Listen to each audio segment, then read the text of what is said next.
El salón principal del Club de Golf Chapultepec resplandecía bajo las luces de los enormes candelabros de cristal. 300 invitados de la élite mexicana se habían congregado para la gala benéfica más exclusiva del año, donde cada mesa costaba más que el salario anual de una familia promedio. Entre vestidos de alta costura y trajes de diseñador, las conversaciones se entretejían con el tintineo de copas de champán Dom Perignon y el murmullo refinado de quienes creían que su dinero los convertía en mejores personas. Isabella Fernández Montoya se encontraba en la mesa principal, luciendo un elegante vestido negro que había elegido cuidadosamente para disimular las curvas que tanto la acomplejaban. A sus 28 años, había aprendido a navegar en estos círculos sociales con la gracia que su educación privilegiada le había otorgado, pero siempre cargando con el peso de no encajar en los estándares de belleza que su mundo exigía. Su mano derecha descansaba sobre la de Alejandro Vázquez de la Torre, el magnate inmobiliario que había sido su novio durante los últimos 3 años, y quien esa noche parecía más distante que nunca. Las cámaras de la revista Hola, México, capturaban cada momento de la velada, buscando esos instantes perfectos que llenarían las páginas de la siguiente edición. Los flashes intermitentes creaban un ambiente casi cinematográfico, donde cada gesto y cada palabra quedaban inmortalizados para el escrutinio público. Isabella había aprendido a sonreír automáticamente cuando veía las lentes apuntando hacia ella, pero esa noche, algo en la actitud de Alejandro la tenía inquieta. El momento llegó durante el discurso principal, cuando el presentador invitó a las parejas más prominentes a subir al escenario para el tradicional brindis benéfico. Isabella se levantó con elegancia, esperando la mano de Alejandro para acompañarla, pero él permaneció sentado, su rostro convertido en una máscara de determinación fría. El silencio se extendió por segundos que parecieron eternos, mientras los murmullos comenzaban a filtrarse entre las mesas cercanas. Alejandro finalmente se puso de pie, pero no para acompañarla al escenario. Su voz, amplificada por el micrófono que había tomado de la mesa, cortó el aire como una navaja afilada. Las palabras que siguieron quedarían grabadas para siempre en la memoria colectiva de la alta sociedad mexicana y en el corazón destrozado de Isabella. Con una crueldad calculada y una frialdad que helaba la sangre, Alejandro declaró ante los 300 invitados que ya no podía seguir en una relación con alguien que no se cuidaba, que su imagen empresarial se veía comprometida por estar al lado de una mujer que no representaba los estándares que él necesitaba proyectar. Los flashes de las cámaras se volvieron incesantes, capturando cada matiz de la humillación pública. Isabella sintió como si el suelo se abriera bajo sus pies, mientras las miradas de desprecio, lástima y morbo se clavaban en ella desde todos los ángulos del salón. Su educación refinada la mantuvo de pie, pero por dentro algo se quebraba irreparablemente. Las lágrimas que luchó por contener traicionaron su compostura cuando Alejandro, sin mirarla siquiera, se dirigió hacia la salida del club, dejándola sola en el epicentro de la tormenta mediática. El eco de sus tacones resonó en el silencio sepulcral que siguió a su partida, mientras Isabella caminaba hacia la salida con la dignidad que le quedaba. Sabía que esas imágenes circularían por todas las redes sociales antes del amanecer, que su humillación sería el tema de conversación en cada desayuno de la alta sociedad durante semanas.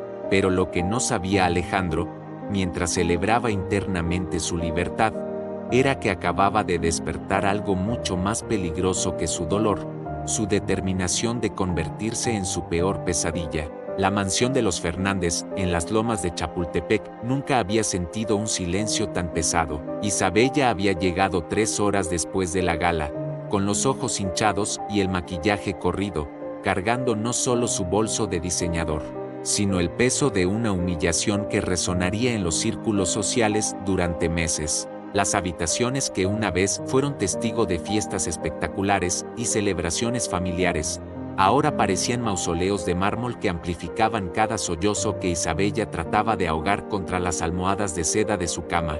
Don Eduardo Fernández había estado esperándola en la biblioteca, rodeado de los retratos familiares que documentaban generaciones de éxito empresarial. A sus 65 años, El patriarca de la cadena hotelera más importante de México había enfrentado crisis financieras, competencia despiadada y hasta intentos de extorsión, pero nunca había sentido una impotencia tan devastadora como la de ver a su única hija destrozada por la crueldad humana. Sus intentos de consolarla se estrellaban contra la coraza de dolor que Isabella había construido alrededor de su corazón, mientras ella repetía una y otra vez las palabras venenosas que Alejandro había pronunciado ante 300 personas. La madrugada la encontró en el estudio de su padre, con el iPad en las manos y los ojos inyectados en sangre. Las redes sociales habían explotado con la noticia, convirtiendo su humillación en el trending topic número 1 de Twitter México. Los memes crueles se multiplicaban como virus, los comentarios despiadados se acumulaban por miles y las capturas de pantalla de su rostro descompuesto durante la gala se habían vuelto virales. Pero lo que realmente la destrozó fue descubrir, a través de las historias de Instagram, que Alejandro ya había aparecido en una discoteca exclusiva de Polanco, acompañado de Catalina Herrera, la modelo española que había llegado a México. Apenas 2 semanas antes, las imágenes mostraban a Alejandro sonriente, liberado, casi radiante, mientras besaba a una mujer que representaba todo lo que Isabella nunca podría ser según los estándares que él había establecido. Catalina era alta, delgada, con pómulos marcados y una cintura que podría rodear con sus manos. Cada foto era una puñalada más profunda, cada historia de Instagram un recordatorio de que para Alejandro, ella había sido solo un obstáculo del que finalmente se había librado. Los medios de espectáculos ya especulaban sobre el nuevo romance, describiendo a Catalina como la nueva joya de la corona de Vázquez de la Torre. Fue entonces, mientras observaba su reflejo en la pantalla negra del dispositivo,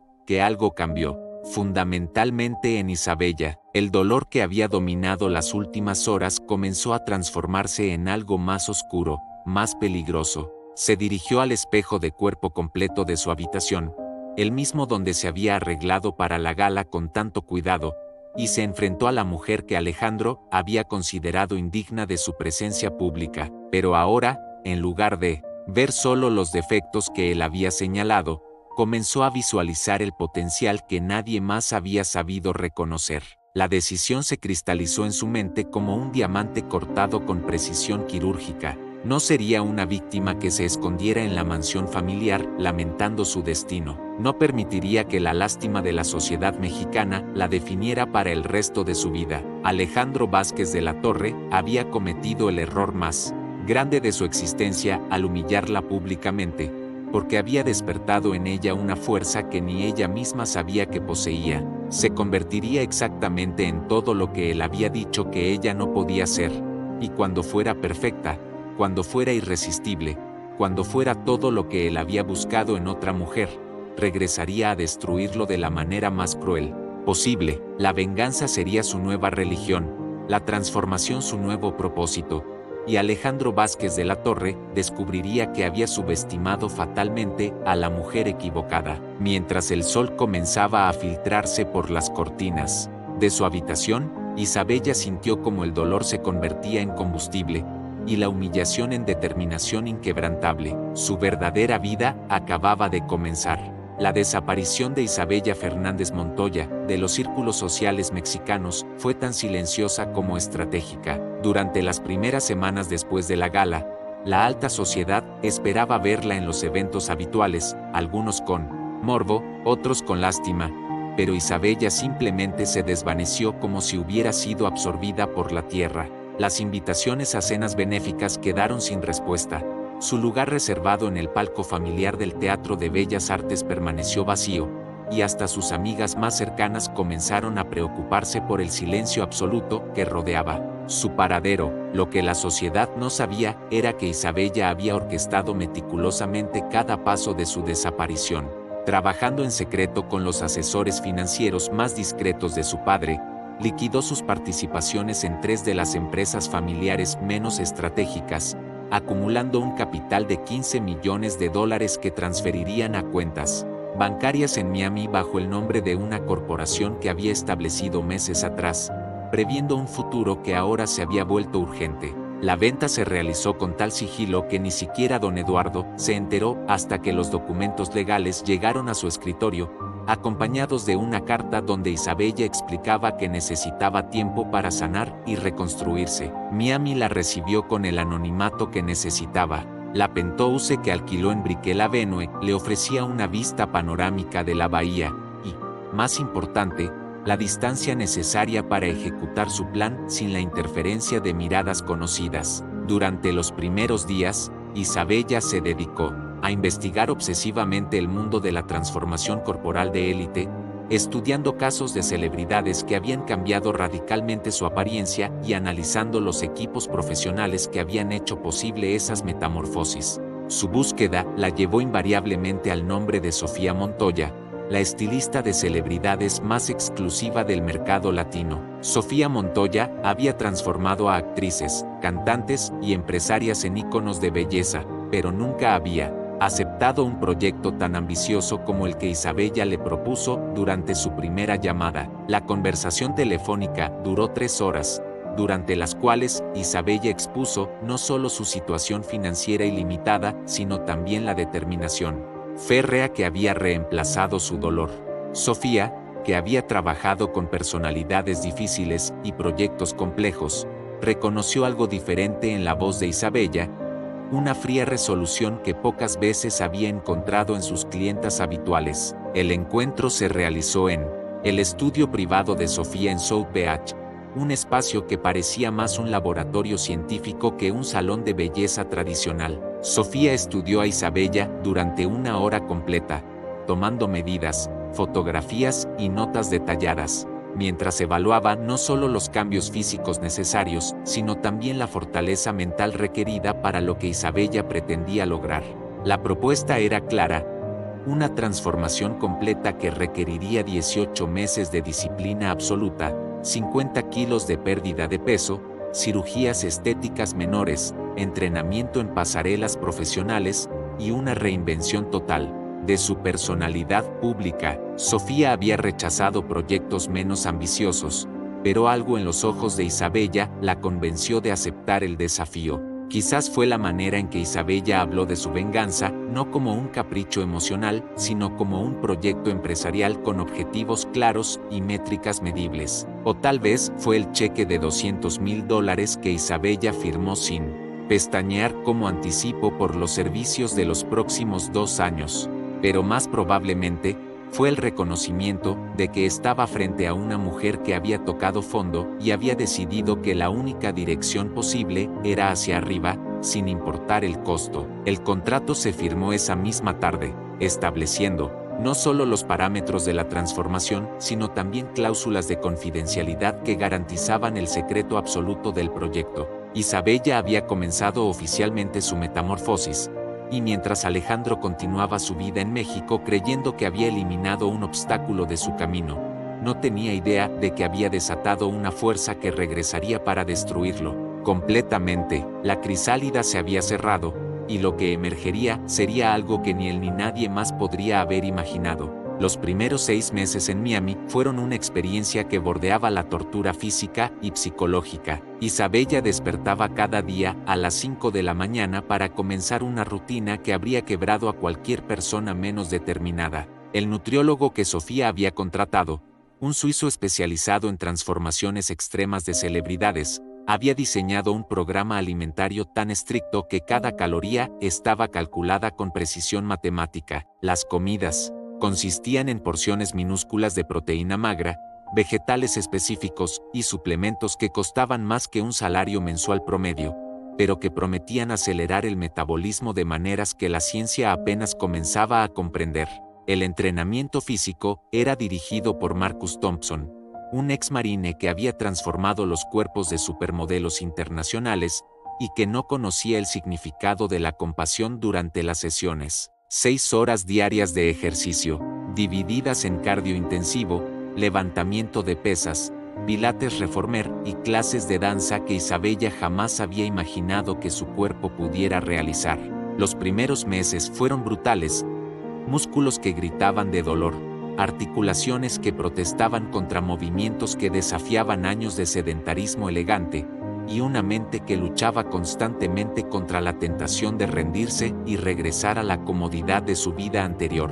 Pero lo más desafiante no era el aspecto físico de la transformación. Sofía había diseñado un programa completo de reinvención de personalidad que incluía clases de actuación con un coach que había entrenado a ganadoras del Oscar, sesiones de etiqueta internacional con una experta que había trabajado con la realeza europea, y lecciones de pasarela con una ex supermodelo de los 90 que conocía todos los secretos para proyectar confianza desde el primer paso. Isabella aprendió a caminar como si fuera dueña del mundo, a posar para cámaras profesionales, y a hablar con una seguridad que jamás había poseído cuando vivía bajo la sombra de las expectativas ajenas. Durante las tardes, mientras su cuerpo se recuperaba de las sesiones matutinas, Isabella estudiaba Business Fashion en la Universidad de Miami bajo un nombre falso. Analizaba las estrategias de marketing de las marcas de lujo más exitosas, estudiaba los movimientos financieros de los imperios de la moda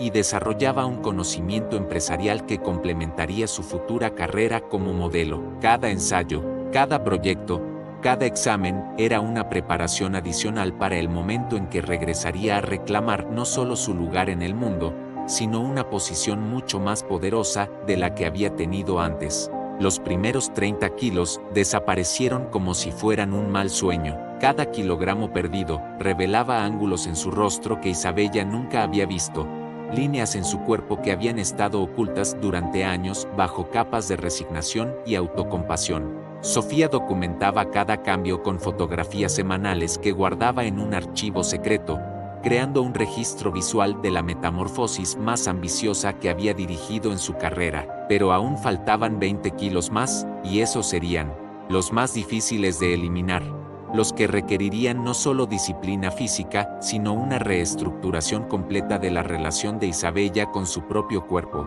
Las noches eran para la visualización. Sofía había contratado a un psicólogo deportivo especializado en atletas de élite para que enseñara a Isabella técnicas de mentalización que la ayudaran a mantener el enfoque durante los momentos más difíciles. Cada noche, antes de dormir, Isabella se visualizaba regresando a México convertida en la mujer más hermosa e irresistible que Alejandro hubiera visto jamás. Se imaginaba la expresión de shock en su rostro cuando la reconociera, la desesperación cuando se diera cuenta de lo que había perdido, y la humillación completa cuando ella lo rechazara públicamente de la misma manera cruel en que la había desechado. A medida que los meses avanzaban, Isabella comenzó a notar algo más que cambios físicos. Su confianza, que había sido destruida aquella noche en el Club de Golf Chapultepec, comenzaba a reconstruirse sobre cimientos mucho más sólidos.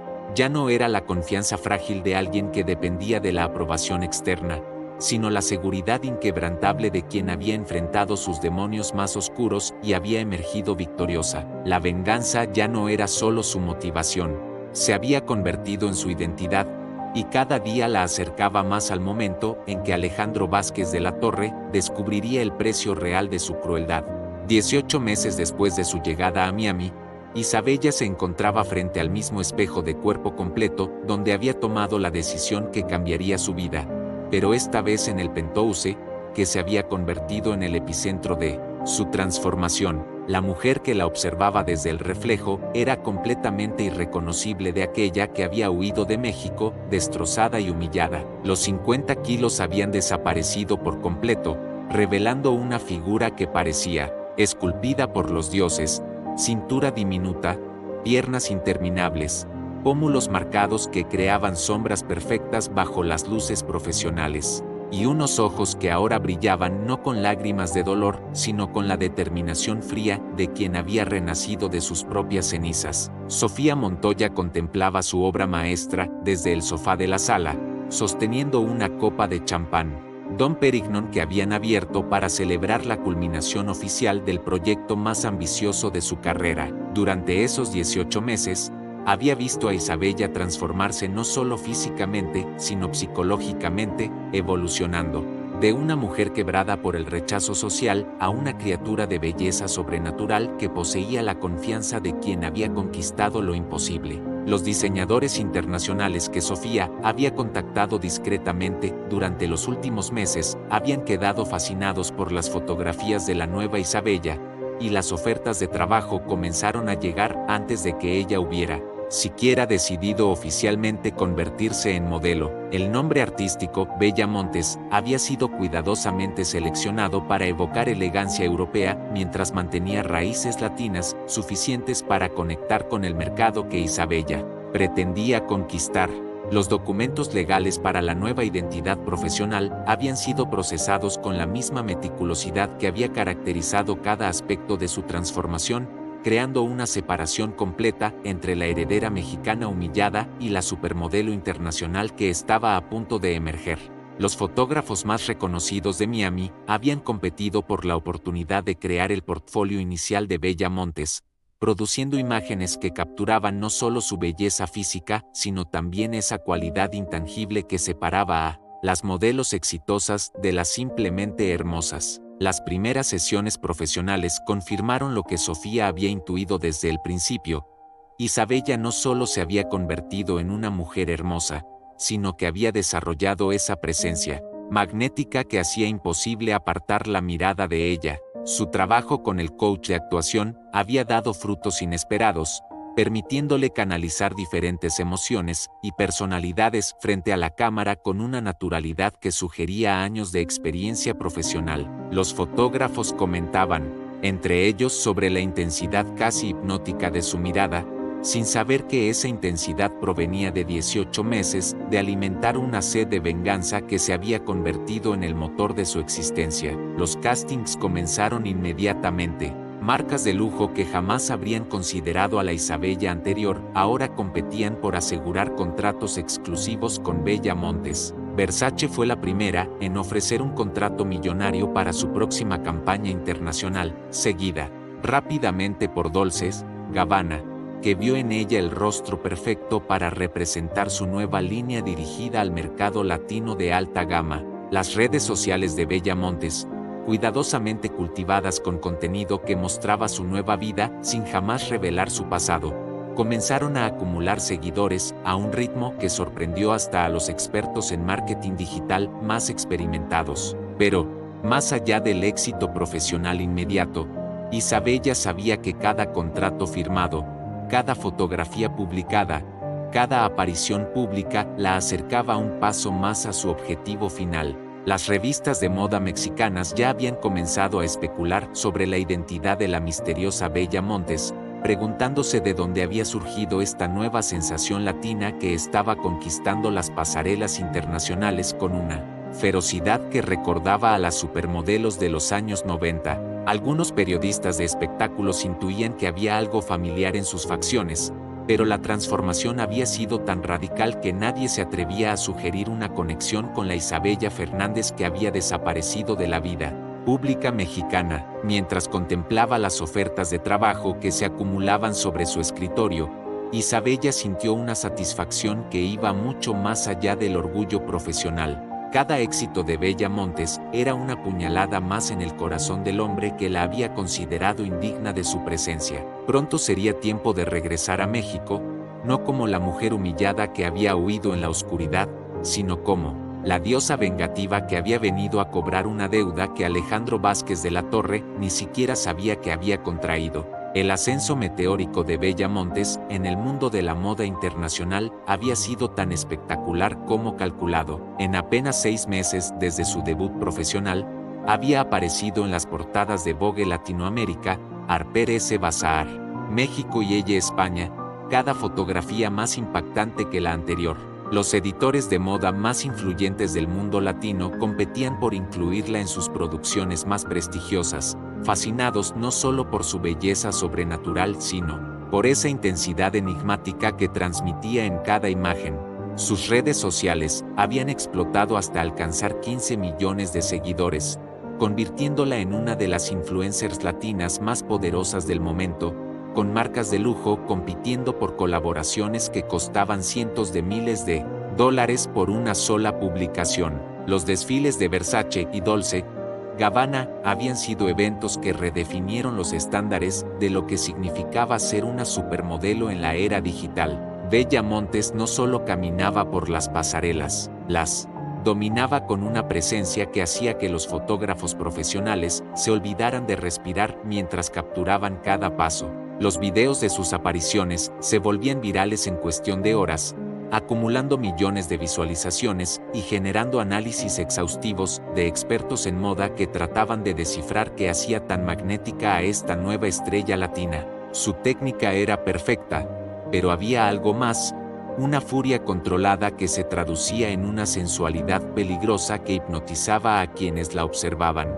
Mientras Bella Montes conquistaba el mundo de la moda internacional, sus inversiones secretas en México comenzaban a dar frutos inesperados.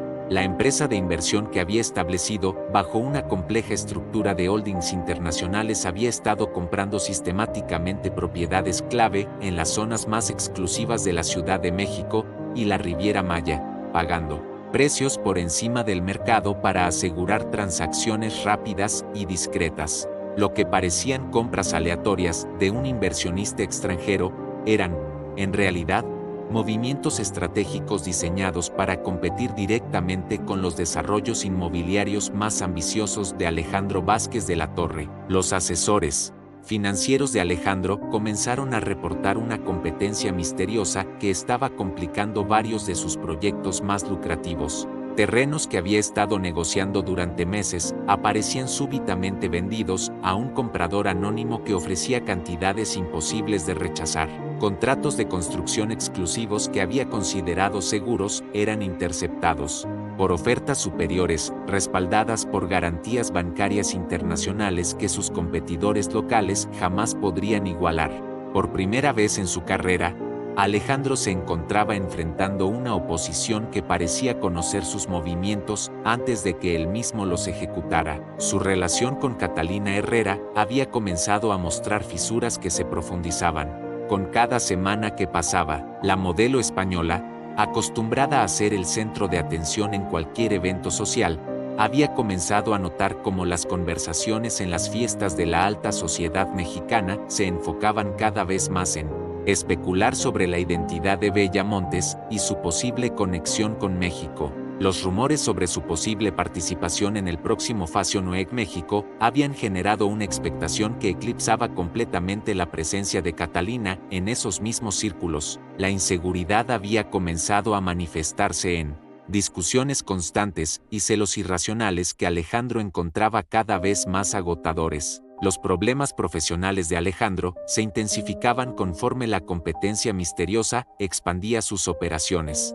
3 de sus desarrollos más prometedores habían sido efectivamente bloqueados por la adquisición estratégica de terrenos adyacentes, forzándolo a reconsiderar proyectos en los que había invertido millones de dólares en estudios de factibilidad y permisos gubernamentales. Sus asesores le sugirieron investigar la identidad del inversionista extranjero, pero los rastros legales conducían a una maraña de corporaciones internacionales tan compleja que habría requerido recursos investigativos que él no estaba dispuesto a invertir en lo que consideraba simplemente mala suerte empresarial. Mientras tanto, en su penthouse de Miami, Isabella monitoreaba cada movimiento de Alejandro a través de reportes semanales que recibía de investigadores privados que había contratado para mantenerla informada sobre la vida de su objetivo. Cada problema financiero que él enfrentaba le producía una satisfacción que iba más allá del simple placer de la venganza. Era la confirmación de que su plan estaba funcionando exactamente como había sido diseñado. Pronto sería tiempo de regresar a México para la fase final de su venganza, pero ahora lo haría no como la mujer humillada que había huido en la oscuridad, sino como Bella Montes, la superestrella internacional que estaba a punto de revelarle a Alejandro Vázquez de la Torre el verdadero precio de su crueldad.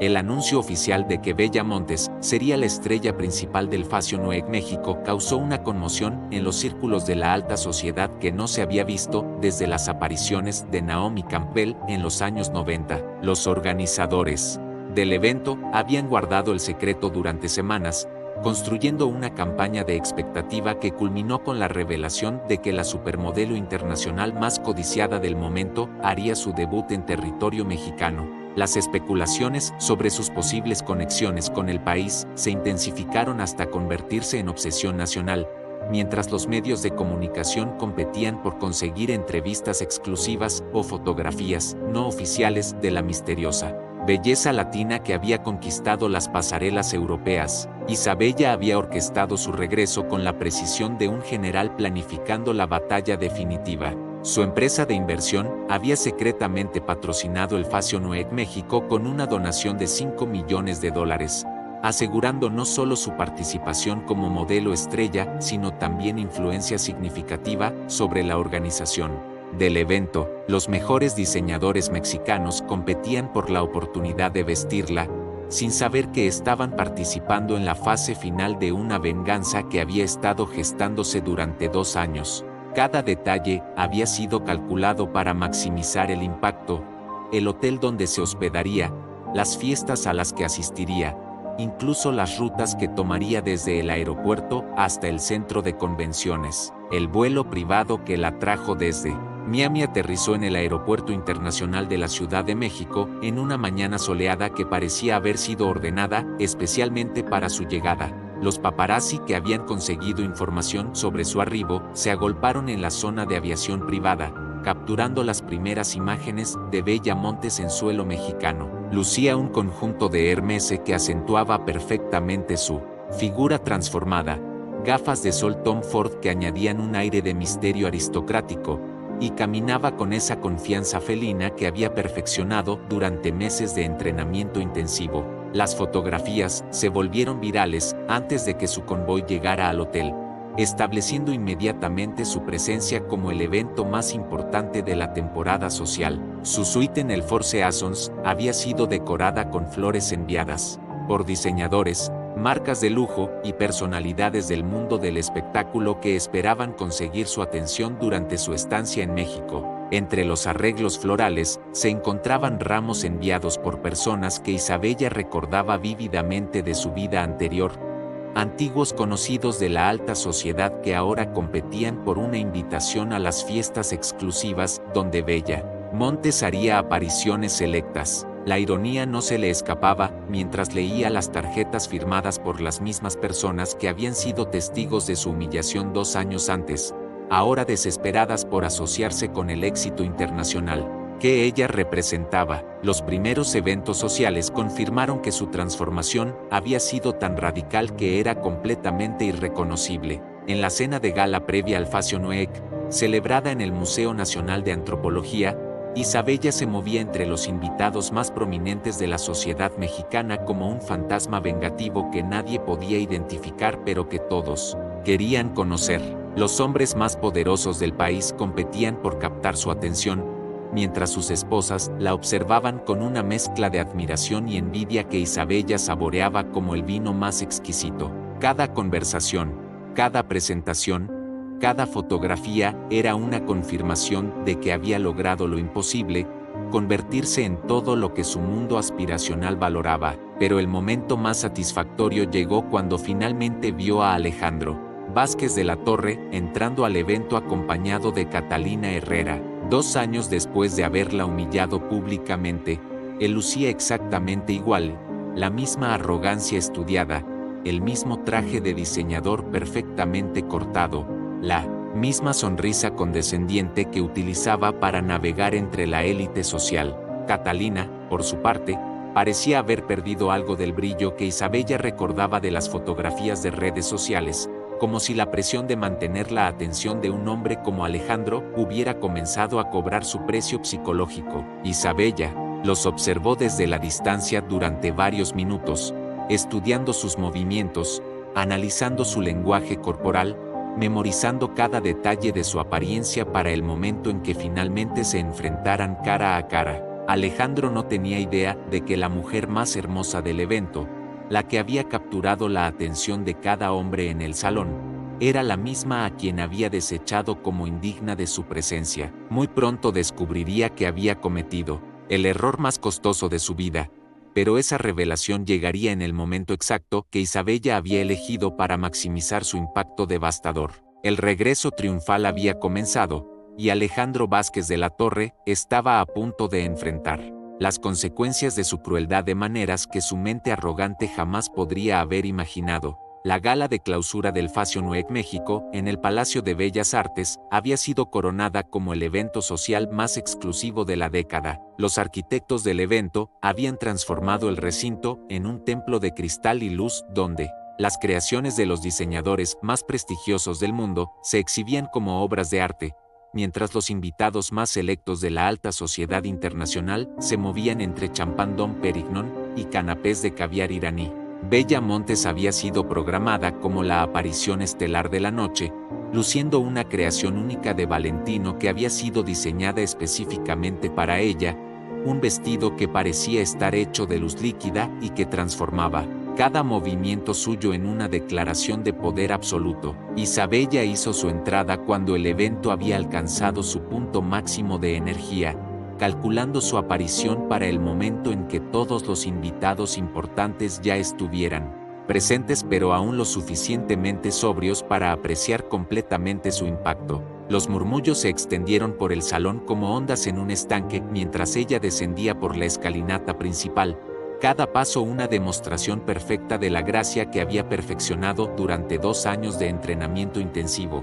Los fotógrafos profesionales luchaban por capturar el ángulo perfecto, mientras los influencers más importantes transmitían en vivo su llegada a millones de seguidores que esperaban cualquier detalle sobre la mujer más misteriosa de la moda internacional. Alejandro Vázquez de la Torre se encontraba en el bar principal cuando la vio por primera vez esa noche, y el impacto fue tan devastador como Isabella había imaginado durante sus sesiones de visualización en Miami. La copa de whisky escocés que sostenía se detuvo a medio camino hacia sus labios, mientras sus ojos se fijaban en la criatura de belleza sobrenatural que acababa de entrar en su campo visual. Durante los siguientes minutos, observó cada movimiento de Bella Montes con la fascinación de un hombre que había encontrado exactamente lo que no sabía que estaba buscando, completamente ajeno al hecho de que estaba contemplando la venganza personalizada de sus propias crueldades pasadas. La obsesión fue inmediata y total. Alejandro abandonó a Catalina en medio de una conversación con otros invitados y comenzó a seguir discretamente los movimientos de Bella Montes por el salón, estudiando cada gesto, cada sonrisa, cada intercambio social, como si fuera un científico, analizando la perfección hecha mujer. Cuando finalmente reunió el valor para acercarse y presentarse, Isabella lo recibió con la sonrisa más deslumbrante de su arsenal, una expresión que había practicado miles de veces frente al espejo, mientras imaginaba exactamente este momento. Su rechazo fue una obra maestra de frialdad cortés, entregado con la elegancia que solo una educación aristocrática podía proporcionar, pero con una dureza que dejaba claro que él no era lo suficientemente interesante como para merecer su tiempo. La humillación pública que Alejandro experimentó esa noche fue sutil pero devastadora. Cada vez que intentaba acercarse a Bella Montes, ella lo evitaba con movimientos tan naturales que parecían casuales, pero que cualquier observador entrenado podía reconocer como rechazos calculados. Los invitados más perceptivos comenzaron a notar el patrón. El magnate inmobiliario más poderoso de México, siendo consistentemente ignorado por la mujer más codiciada del evento. Las miradas de complicidad y los comentarios susurrados comenzaron a circular entre grupos selectos, creando el tipo de rumores que definirían las conversaciones de la alta sociedad durante las siguientes semanas. Fue después de medianoche cuando alguien le envió a Alejandro las fotografías que cambiarían todo. Un mensaje anónimo llegó a su teléfono con imágenes comparativas, fotografías recientes de Bella Montes, junto a imágenes de archivo de Isabella Fernández Montoya, tomadas en eventos sociales de años anteriores. Al principio, la conexión parecía imposible, ridícula incluso, pero conforme estudió las imágenes con mayor detenimiento, ciertos detalles comenzaron a emerger como pistas inquietantes. La forma específica de sus manos, una pequeña cicatriz en la frente que había quedado después de un accidente de la infancia, y algo en la intensidad de la mirada que permanecía consistente a pesar de la transformación radical. El shock del reconocimiento fue tan violento que Alejandro tuvo que sentarse para evitar colapsar en medio del salón. La mujer que había desechado como indigna de su presencia se había convertido literalmente en la personificación de todo lo que él consideraba perfecto en el género femenino. La ironía era tan cruel que bordeaba lo surrealista. Había humillado a Isabella por no cumplir con sus estándares de belleza, y ella había respondido superando esos estándares de maneras que desafiaban toda lógica. Mientras observaba desde la distancia cómo Bella Montes continuaba brillando en el centro de la atención social, Alejandro comenzó a experimentar algo que jamás había sentido en su vida privilegiada, la comprensión devastadora de que había cometido el error más costoso de su existencia, y que la mujer que lo atormentaría por el resto de sus días era exactamente la misma a quien él mismo había empujado hacia esa transformación vengativa. La ruptura entre Alejandro y Catalina ocurrió apenas 3 días después de la gala en Bellas Artes, en una escena que los empleados de la mansión en Las Lomas recordarían durante años. Catalina había regresado de un viaje promocional en España para encontrar a su novio completamente transformado en un hombre obsesionado que pasaba horas navegando por las redes sociales de Bella Montes, estudiando cada fotografía como si contuviera secretos místicos que necesitaba descifrar. Cuando ella intentó confrontarlo sobre su comportamiento errático, Alejandro le confesó con una brutalidad que bordeaba la crueldad que había encontrado a la mujer perfecta y que ya no podía continuar fingiendo sentimientos que habían evaporado completamente. Catalina partió esa misma tarde, dejando atrás joyas valoradas en cientos de miles de dólares y llevándose solo la dignidad que le quedaba. La campaña de reconquista que Alejandro inició era tan desesperada como meticulosa. Cada mañana, un ejército de floristas entregaba arreglos de orquídeas exóticas en la suite de Isabella en el Four Seasons, acompañados de cartas manuscritas donde Alejandro derramaba su alma en párrafos que habrían hecho sonrojar a los poetas románticos más cursis. Las joyas de Cartier y Bulgari llegaban por las tardes, piezas únicas que costaban más que automóviles de lujo, y que Isabella recibía con la misma indiferencia con que una reina recibe los tributos de territorios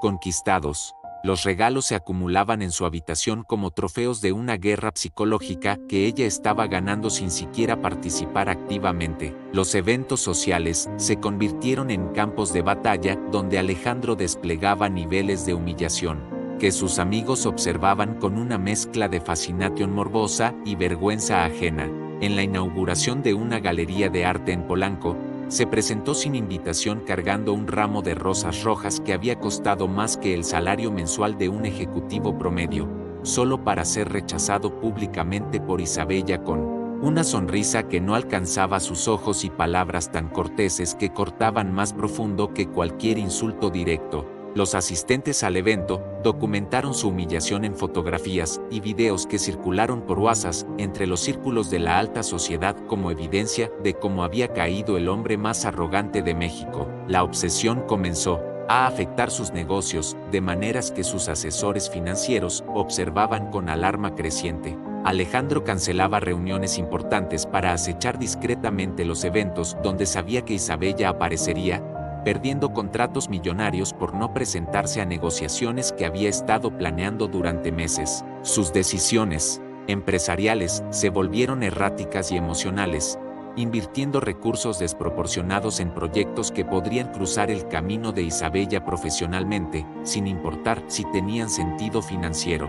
Los competidores misteriosos que habían estado complicando sus desarrollos inmobiliarios aprovecharon su distracción para acelerar sus propias operaciones, comprando terrenos adicionales mientras él perseguía fantasías románticas. El punto más bajo llegó durante una cena benéfica en el Hotel St. Regis, donde Alejandro había sobornado a los organizadores para conseguir la mesa contigua a la de Isabella. Durante toda la noche, la bombardeó con intentos de conversación que ella deflectaba con la habilidad de una esgrimista olímpica, respondiendo con monosílabos corteses mientras mantenía conversaciones animadas con los demás comensales.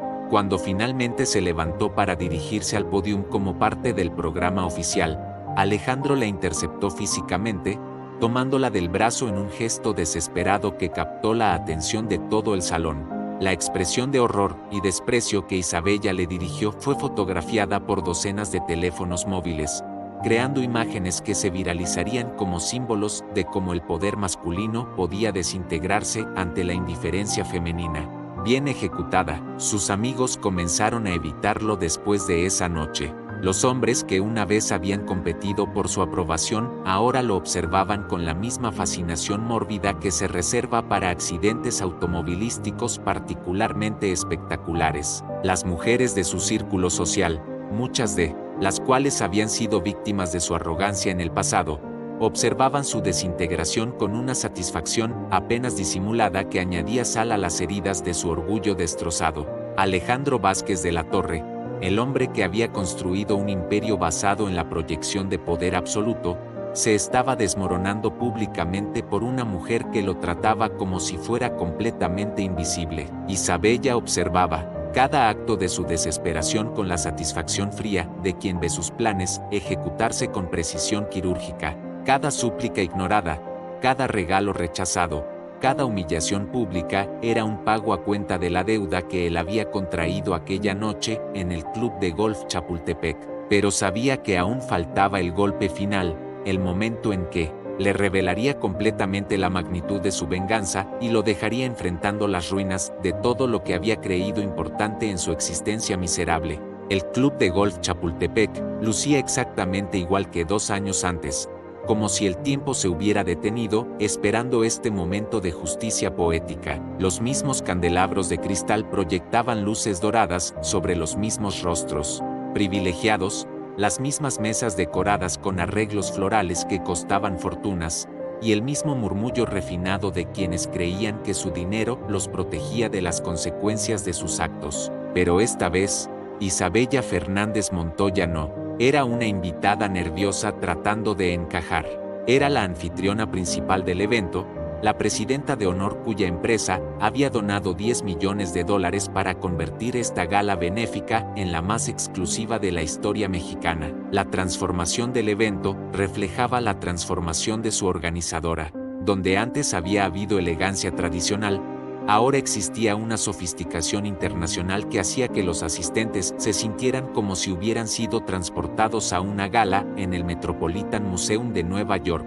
Isabella había contratado a los mismos diseñadores que organizaban eventos para la realeza europea, creando una experiencia que elevaba el estándar de lujo a niveles que la alta sociedad mexicana nunca había experimentado. Los invitados se movían por el salón con la reverencia inconsciente de quienes reconocen estar en presencia de algo verdaderamente extraordinario. Alejandro Vázquez de la Torre llegó como una sombra del hombre que había sido. 2 años de obsesión no correspondida y fracasos empresariales consecutivos habían tallado líneas profundas en su rostro, mientras que sus ojos, una vez brillantes de arrogancia, ahora reflejaban la desesperación de quien había perdido no solo su fortuna, sino también su identidad.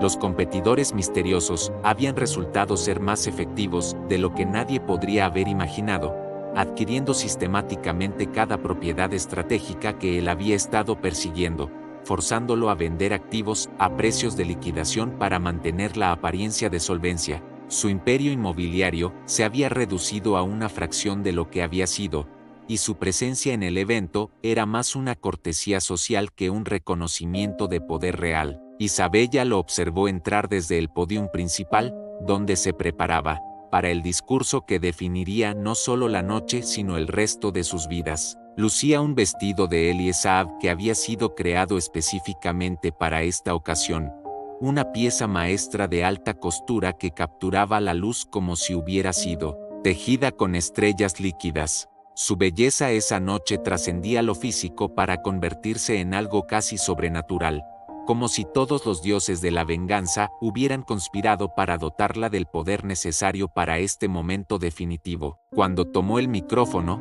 el silencio que se extendió por el salón fue tan completo que se podía escuchar el latido colectivo de 300 corazones. Su voz, entrenada por coaches profesionales hasta alcanzar la perfección, llenó cada rincón del espacio mientras comenzaba con las palabras de agradecimiento tradicionales. Pero gradualmente, su discurso comenzó a tomar un giro inesperado, narrando una historia sobre transformación personal, sobre cómo el dolor más profundo podía convertirse en el combustible para el éxito más espectacular.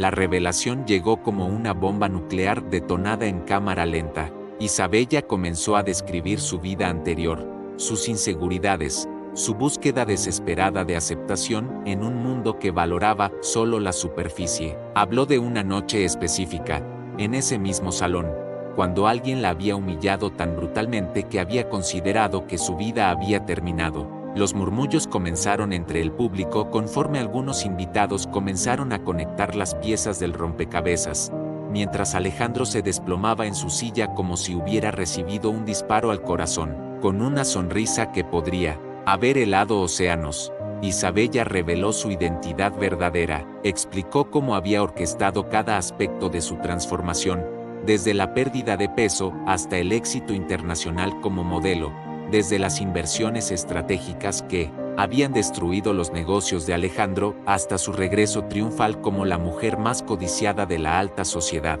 Cada palabra era un bisturí que diseccionaba públicamente la arrogancia de un hombre que había creído que podía destrozar a una mujer sin consecuencias. La sala estaba en shock absoluto mientras Isabella concluía su confesión vengativa. Le dijo a Alejandro, y a través de él a todos los presentes, que ahora él podía experimentar exactamente lo que se sentía ser rechazado públicamente por alguien que consideraba superior, que había aprendido de primera mano cómo el desprecio social podía destrozar a una persona, y que había decidido devolverle esa lección de la manera más educativa posible, mientras las cámaras capturaban cada segundo de la revelación más espectacular en la historia de la alta sociedad mexicana.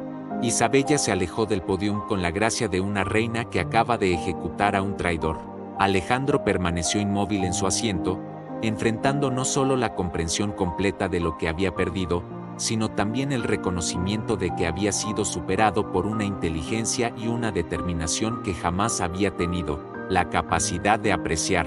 La venganza de Isabella estaba completa, y mientras salía del club, bajo una lluvia de flashes fotográficos, sabía que había cerrado para siempre el capítulo más doloroso de su vida, emergiendo no como una víctima, sino como la arquitecta de su propia justicia poética.